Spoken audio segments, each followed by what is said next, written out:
Love it. So I was in state when I saw Jeff in my calendar for today. there you go. I love it. Kingston State. Let's go. So we usually kick off things with morning habit, ritual, routine. Evan is a return guest. So if you want to hear what he does, go back to episode 134. Evan, I wanted to start the show with a little bit different question. Okay, And that's around, this is level 2 now. We're going this level is 2 level here. two. We I are like it. going level Wait, two. what episode number is this? This is going to be in the mid to late 400s. So Nice, man. yes. Anyway, I'm pumped. That's epic.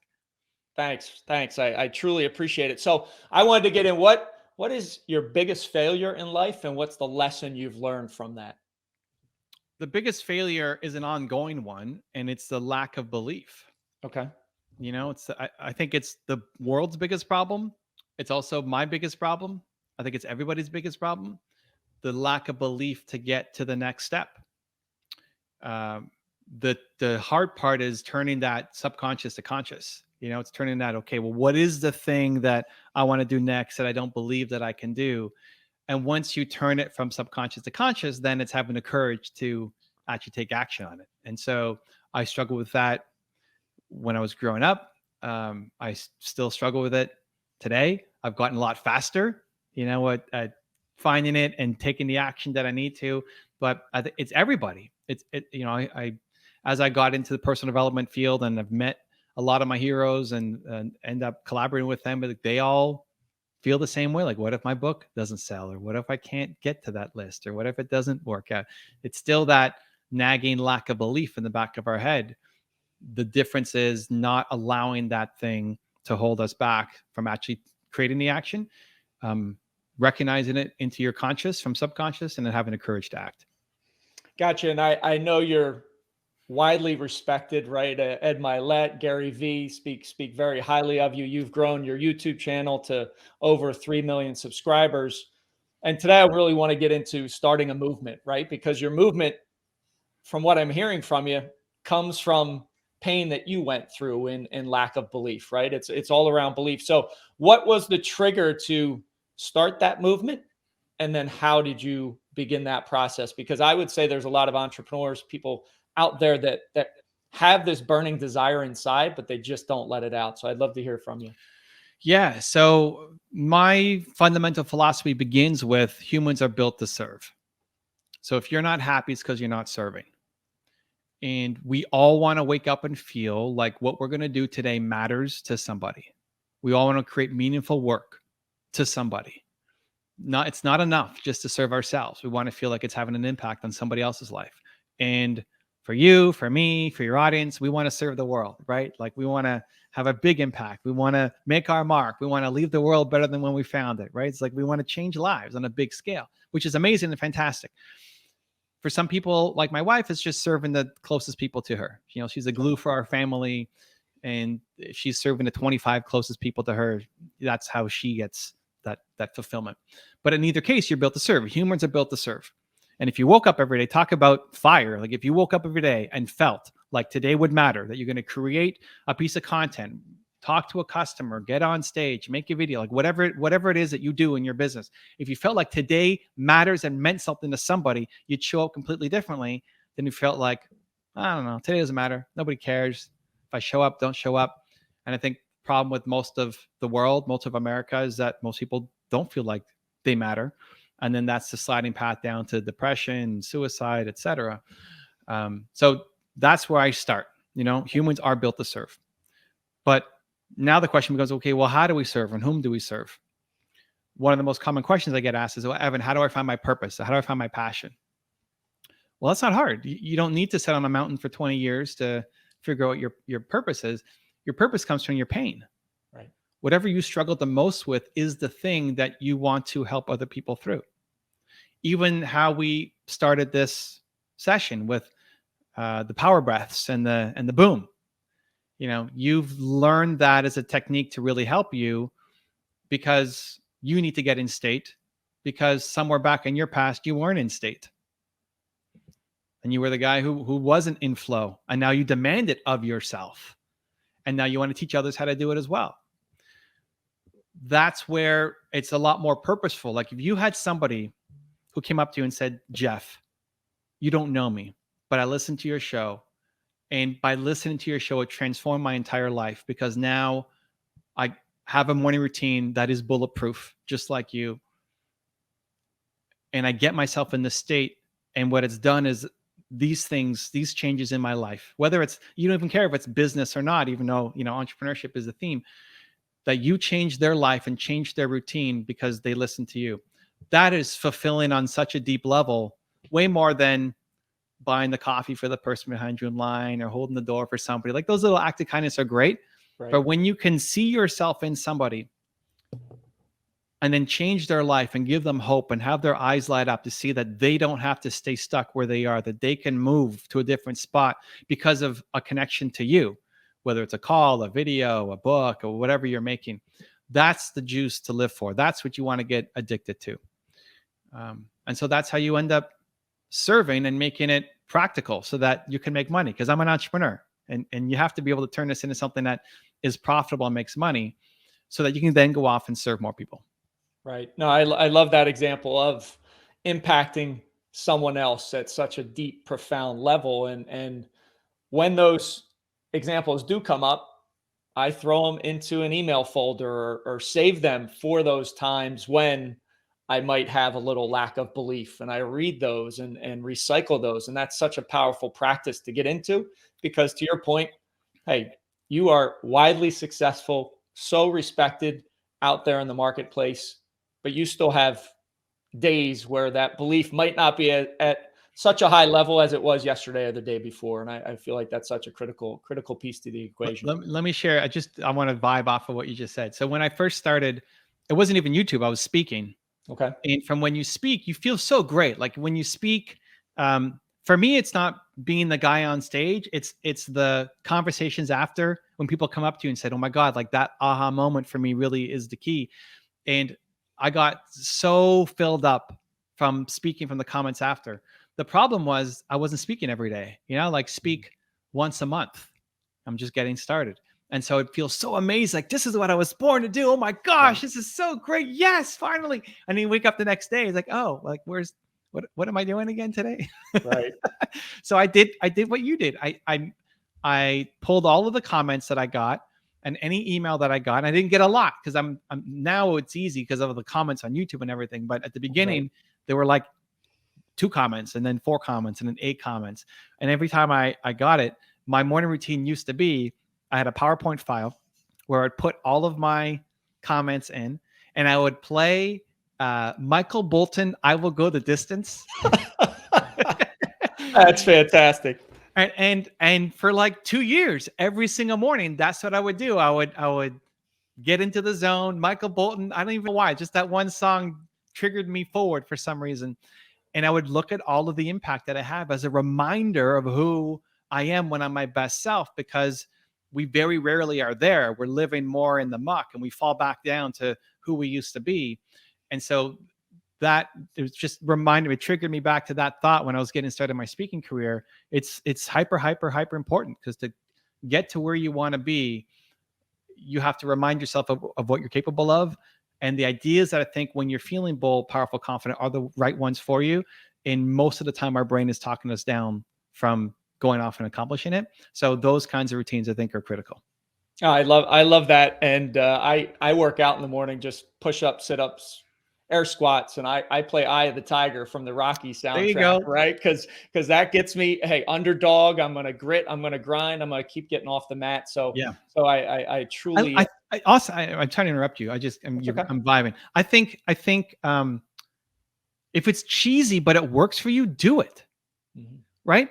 So somebody listening might say, "Eye of the Tiger, Jeff, that's like the most overused, overrated like song of all time." It's like, it doesn't matter. It works. Michael Bolton, "Go the Distance," is a really cheesy song.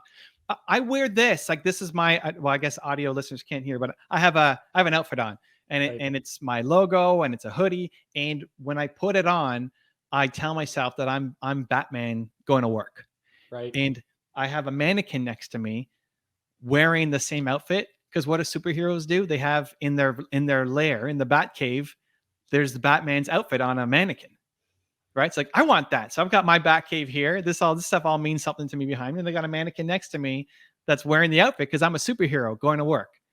And that might be like the dumbest, cheesiest thing of all time to hear. And as I say it, it sounds really dumb and cheesy, but it works. So like if Eye of the Tiger while jumping in snow, like gets you ready for the day, I love it.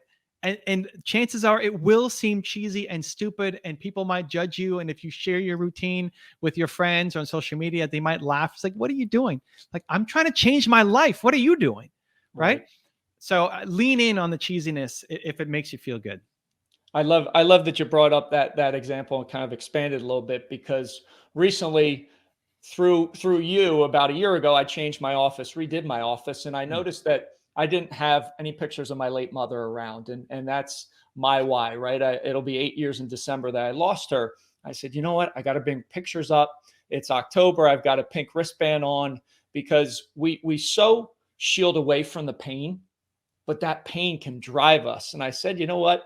I'm wearing this pink wristband now for the rest of my life, because I'm keeping that pain so near and dear to my heart that it's going to push me, it's going to pull me, it's going to drive me every single day. And to your point, you've got to put on that white lab coat and experiment. And who gives a rat's ass how cheesy it is? If it gets you in the state, wow, then you've got some magic right there.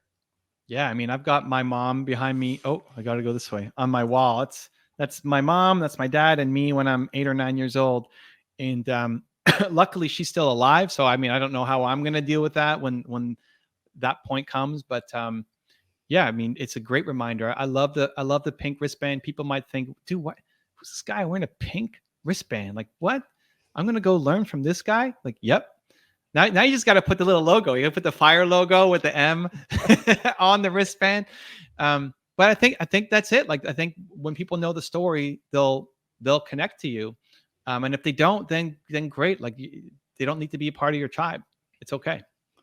So I know when you start out, and I love it when you post on Instagram, hey, your YouTube subscribers for throughout the years, right? And starting in 2009 and with 57 subscribers, and it wasn't until 4 or 5 years later that you hit over 1,000. You know, what kept you going in that process, and did you have help in along the way? Probably one of my greatest weaknesses is not asking for help, and I still struggle with it. And I think as achievers, we struggle with it. Um, so I'm trying to I'm getting better at it.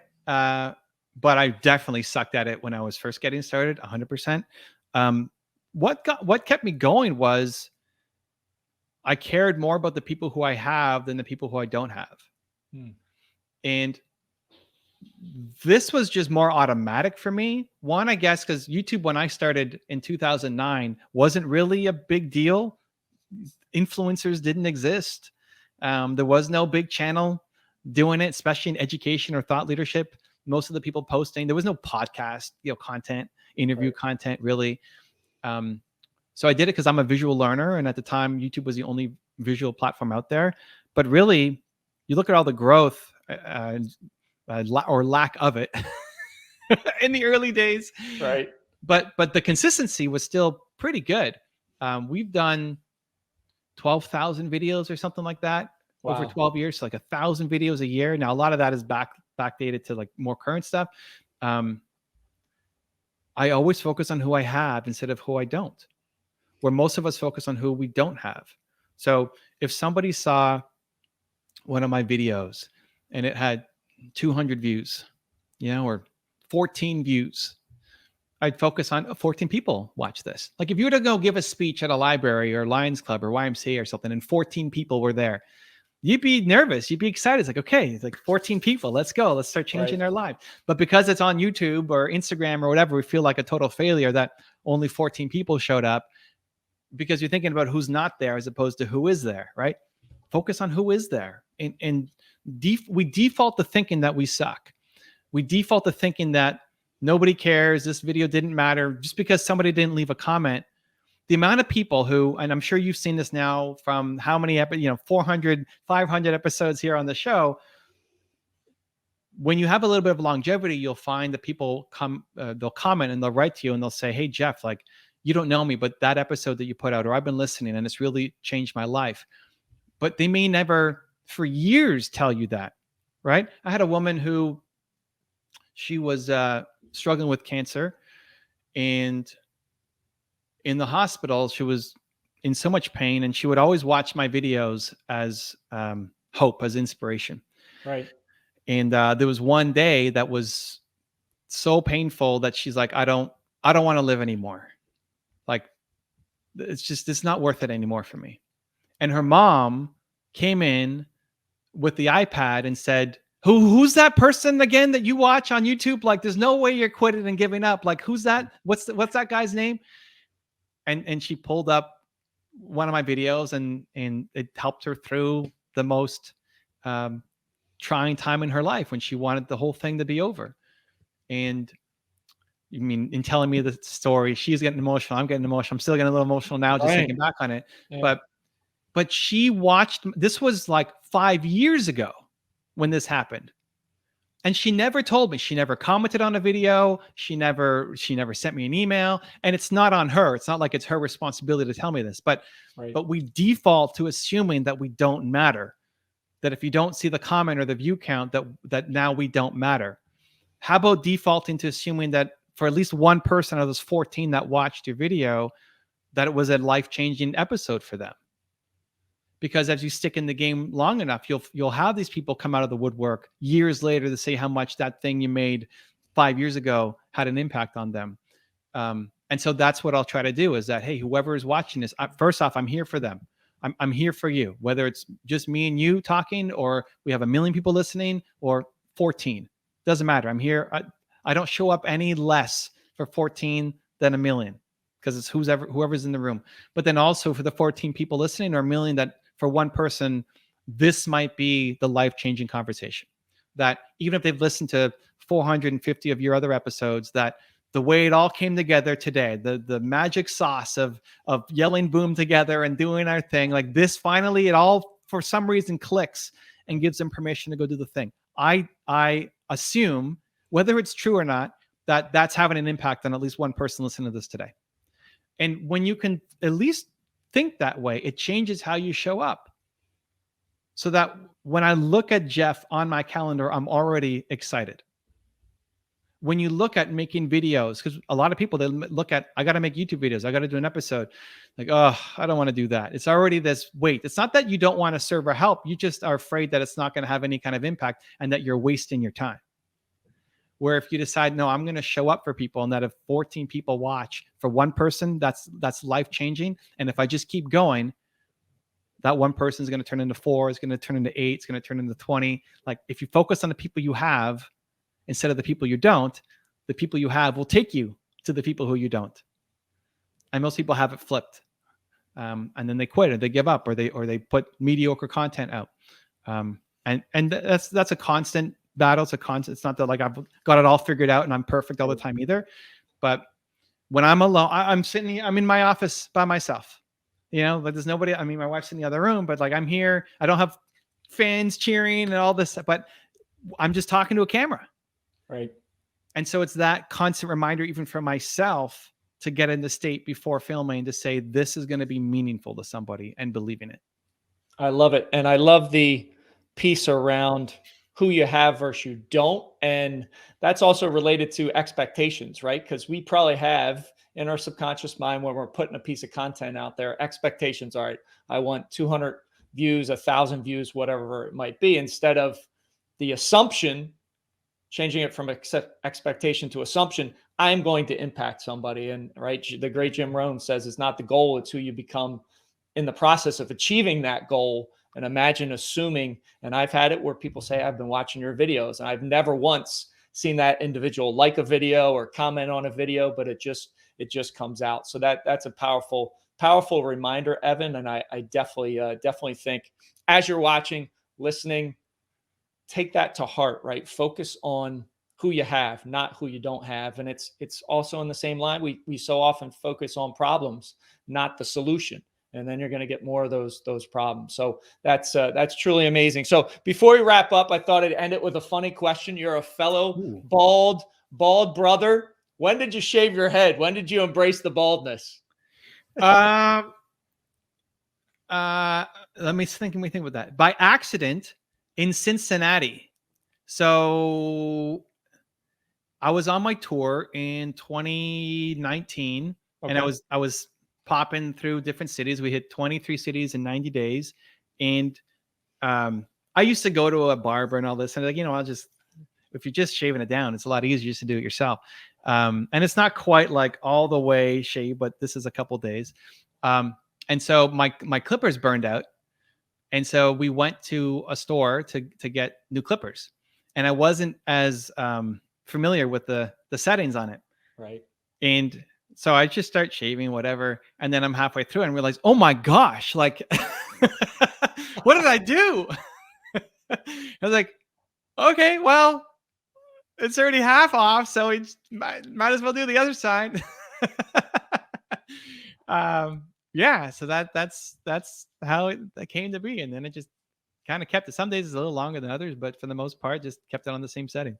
That's too funny. Too funny. Just by chance, there you go. It happened. So, Evan, where can people find you? You got anything that you want to share to the universe? Go give Jeff some love. You know, like, this is how many episodes in. We've talked about assuming that the content that we make is valuable. How, if you're a fan of Jeff at all, or you learned anything from this episode at all, how about you show him?